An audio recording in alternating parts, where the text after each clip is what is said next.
Sir, दिवारा क्षेत्र में बड़ी तेजी से कटान हो रहा है। कल आपने वहां का दौरा भी किया।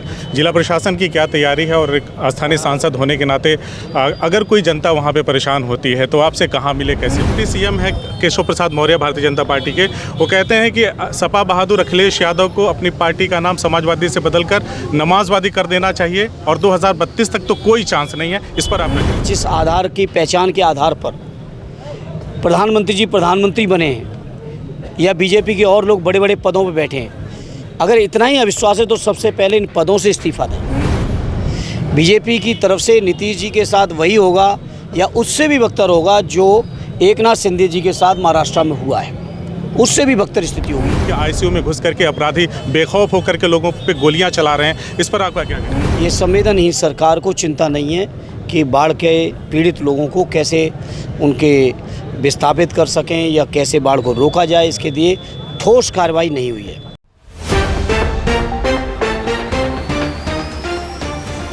साथियों नमस्कार, इस वक्त आजमगढ़ ज़िले में हैं और हमारे साथ आजमगढ़ के सदर लोकसभा के सांसद धर्मेंद्र यादव जी हैं। इनसे कुछ बातचीत करेंगे मौजूदा जो राजनीतिक परिवेश है उसके संदर्भ में। 1 साल हो गया सर, आपके कार्यकाल का 1 साल पूरा हो गया। आप अपने कार्यकाल को कैसे देखते हैं? देखिए, जो आजमगढ़ के लोगों ने जिम्मेदारी दी है, मैंने कोशिश की है उसको बेहतर तरीके से निभाऊं। हालांकि आकलन करना तो क्षेत्र के लोगों की जिम्मेदारी है, वो लोग करेंगे। हाँ, मैं इतना ज़रूर कह सकता हूं, मैंने हर संभव प्रयास किया है कि आजमगढ़ के लोगों की आवाज़ में कोई कमजोरी ना जाए, चाहे वो स्थानीय यहाँ के क्षेत्र के विकास से जुड़े मुद्दे हों या देश और प्रदेश की जो बड़े गंभीर सवाल हैं। हर सवाल पर कोशिश की है आदरणीय राष्ट्रीय अध्यक्ष जी की और पार्टी की ओर से जो हमारी नीतियां हैं, जो कार्यक्रम हैं, उन कार्यक्रमों को बेहतर तरीके से देश की संसद के सामने और लोगों के बीच ले जाने का प्रयास जो मुझे करना चाहिए तो मैंने किया।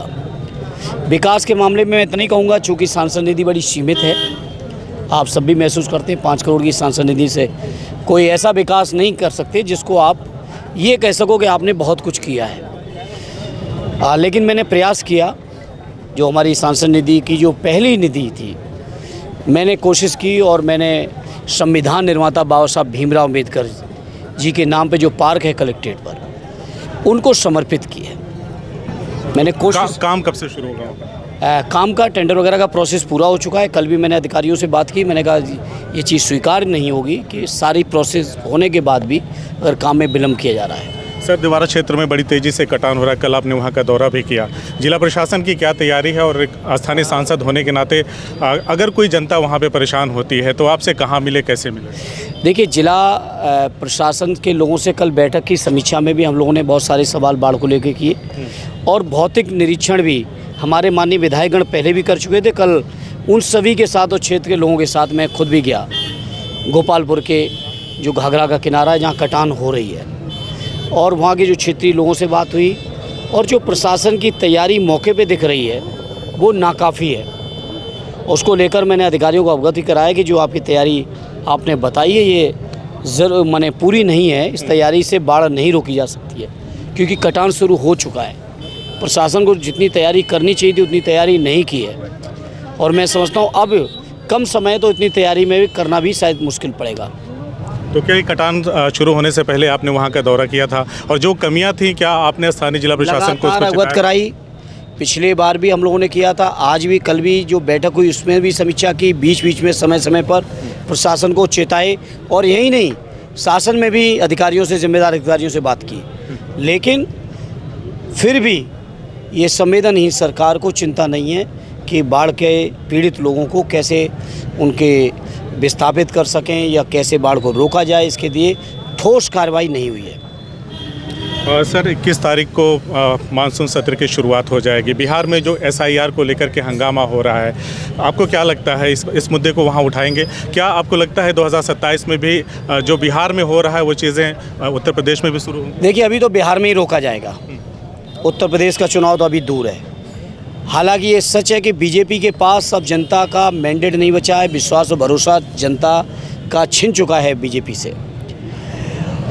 अब ये तिकड़म करना चाहते हैं। मैं पूछना चाहता हूँ प्रशासन के लोगों से, चुनाव आयोग से, भारतीय जनता पार्टी की सरकार से कि जिन्होंने अपना खुद का वोटर आइडेंटिटी कार्ड जारी किया, केंद्र सरकार ने आधार कार्ड जारी किया, आज उस पर भरोसा क्यों नहीं है? और अगर आज उस पर भरोसा नहीं है तो जिस एपिक कार्ड पर या जिस वोटर लिस्ट पर, जिस आधार की पहचान के आधार पर प्रधानमंत्री जी प्रधानमंत्री बने हैं या बीजेपी के और लोग बड़े बड़े पदों पर बैठे हैं, अगर इतना ही अविश्वास है तो सबसे पहले इन पदों से इस्तीफ़ा दें। क्या बीजेपी के लोग देंगे? क्या अब तक के चुनाव ईमानदारी से नहीं किए या वोटर लिस्ट में ईमानदारी नहीं थी उनके? या तो इस बात को स्वीकार करें, और ईमानदारी थी तो आखिर बिहार में ऐसी क्या ज़रूरत पड़ गई कि उनको पूरा का पूरा सर्वे पिता से लेके तमाम पुराने कागजात, जो कि मैं समझता हूँ देश की 80-90% आबादी के पास नहीं होंगे उपलब्ध। सर, अभी हाल ही में आपकी पार्टी के सांसद इकरा हसन के साथ एक वाकया हो गया, हादसा हो गया। एडीएम ने उनको गेट आउट करके बाहर कर दिया, जबकि सांसद का अपना एक प्रोटोकॉल होता है। अगर जिलाधिकारी भी सामने से जाके वेलकम करता है अपनी सीट छोड़ करके, तो आप लोग इस मुद्दे पे आप लोगों का क्या एक्शन होगा? एक्शन बहुत मजबूत होगा। और जैसा इकरा जी की बात जब बाहर में आई, कल ही परसों से ये बात आई बाहर निकल के, और तब से पूरी की पूरी पार्टी आदरणीय राष्ट्रीय अध्यक्ष जी सहित सब लोग उनके साथ हैं, उनके सम्मान के लिए। और मैं इंतज़ार कर रहा हूँ इस बात का 21 तारीख को सदन बैठे तो सदन में इस बात को बहुत मजबूती के साथ, सांसद की अपनी प्रिविलेजेस भी हैं, अपना प्रोटोकॉल भी है, उन सारी चीज़ों का उल्लंघन हुआ है, उन सारी चीज़ों पर हम संसद में इस पर विस्तार से ठोस निर्णायक लड़ाई लड़ेंगे। सर, आखिर ऐसी स्थिति क्यों आन पड़ी है कि जो विपक्ष के सांसद हैं या विधायक हैं उनके साथ इस तरह का व्यवहार? इसका जवाब तो सरकार में बैठे लोग दें। सरकार में बैठे लोगों की ना तो लोकतंत्र पे भरोसा है, न लोकतांत्रिक संस्थाओं पे भरोसा है, न जनप्रतिनिधियों के गरिमा का उन्हें ख्याल है। उन्हें तो केवल ये है कि कब तानाशाही आ जाए देश में, कब बाबा साहब का संविधान ख़त्म करके उनको तानाशाही मिल जाए। वो नित्य नए रास्ते निकालते हैं, दिन रात उसी षड्यंत्र में हैं। कल की बैठक में मैंने देखा आजमगढ़ के पूरे जनपद के सारे प्रतिनिधिगण मौजूद थे, सारे विभागों के अधिकारी भी थे। एक भी विभाग के पास संतोषजनक जवाब नहीं था। और जब जनप्रतिनिधि लोगों ने ज़्यादा तर्क किए तो स्थानीय अधिकारी असहाय महसूस कर रहे थे कि हमको ऊपर से सपोर्ट शासन से नहीं मिल रहा है। तो ये बीजेपी के लोगों के विश्वास ही नहीं है जनता के सेवा में। 10-11 साल पहले जब विपक्षी सरकारें हुआ करती थी तो कहा जाता था कि गुंडा राज है, कानून का राज खत्म हो गया। बिहार से ऐसी बर्बर तस्वीरें सामने आ रही कि आईसीयू में घुस करके अपराधी बेखौफ होकर के लोगों पे गोलियां चला रहे हैं। इस पर आपका क्या कहना है? देखिए, ये बिहार में नीतीश जी की या एनडीए की सरकार की कानून व्यवस्था बद से बदतर है। जनता बिहार की उब चुकी है उनकी सरकार से। और ये भी सच है, वो बिहार के लोग भी जानते हैं कि नीतीश जी की राजनीति को ख़त्म करने का ये चुनाव होने जा रहा है बीजेपी की तरफ से। बीजेपी की तरफ से नीतीश जी के साथ वही होगा या उससे भी बदतर होगा जो एकनाथ शिंदे जी के साथ महाराष्ट्र में हुआ है, उससे भी बदतर स्थिति होगी। बिहार की जनता निश्चित तौर पर इंडिया अलायंस के साथ, वहाँ पर स्थानीय तौर पर मौजूद है आरजेडी और तेजस्वी जी, उनके साथ है। बीजेपी की मानसिकता ये है कि कैसे दलितों पर अत्याचार हो। आप ही के ज़िले में, इसी ज़िले में सनी कुमार की हत्या कर दी जाती है थाने के अंदर, कोई न्याय नहीं मिला। पार्लियामेंट में भी इस मुद्दे को मैंने उठाया। सस्पेंशन कोई न्याय नहीं होता है, कोई एफआईआर नहीं, किसी के ऊपर कार्रवाई नहीं, किसी की गिरफ्तारी नहीं, जबकि पूरी की पूरी प्रशासन के लोग मौजूद थे। अभी घटना हुई योगेश के सामने, वो आपके सामने है। रामजी लाल सुमन जी के साथ जो हुआ वो आपके सामने है। इटावा में जो कथावाचकों के साथ हुआ वो आपके सामने है। आपके उत्तर प्रदेश का कोई जिला नहीं जहाँ दलित बहन बेटियों के साथ अन्याय ना हो रहा हो, शोषण ना हो रहा हो। ये बीजेपी के लोग पीडीए के लिए इनके जहन में है, इनकी मानसिकता पीडीए विरोधी है।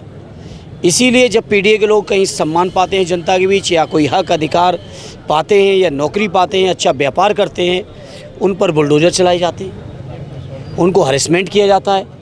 तो ये बीजेपी के लोगों की पीडीए विरोधी नीति अब खुल के सामने है, कोई छुपी हुई चीज़ नहीं रह गई है। सर, 3 जुलाई के दौरे पे अखिलेश यादव जी ने कहा कि दूर दराज के गांव में जो विद्यालय हैं जिनका सरकार मर्जर कर रही है उसमें पीडीए समाज के बच्चे पढ़ते हैं, उनको शिक्षा से वंचित करने का ये प्रयास है।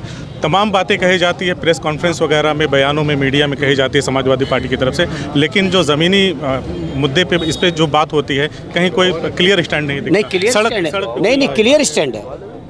ये क्यों कंफ्यूज को आप ना आप हो ना आपके माध्यम से किसी को कंफ्यूज करो। हम लोगों का क्लियर स्टैंड है, मर्जर नहीं होना चाहिए।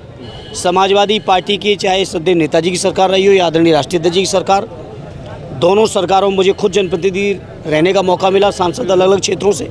हम लोगों ने कोशिश की कि आखिरी छोटी छोटी आबादी के मज़रों तक हम लोग विद्यालय को पहुँचाएँ, और पहुँचे हैं विद्यालय। आज अगर विद्यालयों में संख्या को आधार बना रहे हैं तो संख्या इसलिए कम है, उन्हीं प्राइमरी विद्यालयों के बगल में आपने मॉन्टेसरी को मान्यता दे रखी है। आपने वहाँ पे समय से टीचर नहीं उपलब्ध कराए, ड्रेसें नहीं दी, आपने वहाँ भोजन की व्यवस्था नहीं की, किताबों की व्यवस्था नहीं की। अगर कहीं विद्यालय में कोई छात्रों की कमी भी है तो सरकार की गलत नीतियों के कारण कमी है, और आज उसी अपनी ही कमी को आधार बना के आप विद्यालय ख़त्म करना चाहते हो। मेरा सीधा आरोप है, और आरोप ही नहीं, सच्चाई है। ये नहीं चाहते हैं दलित परिवारों के बच्चे, पिछड़े परिवारों के बच्चे, मुसलमान भाइयों के बच्चे पढ़ें, क्योंकि जब पढ़ते हैं तो निश्चित तौर पर सवाल खड़ा करते हैं।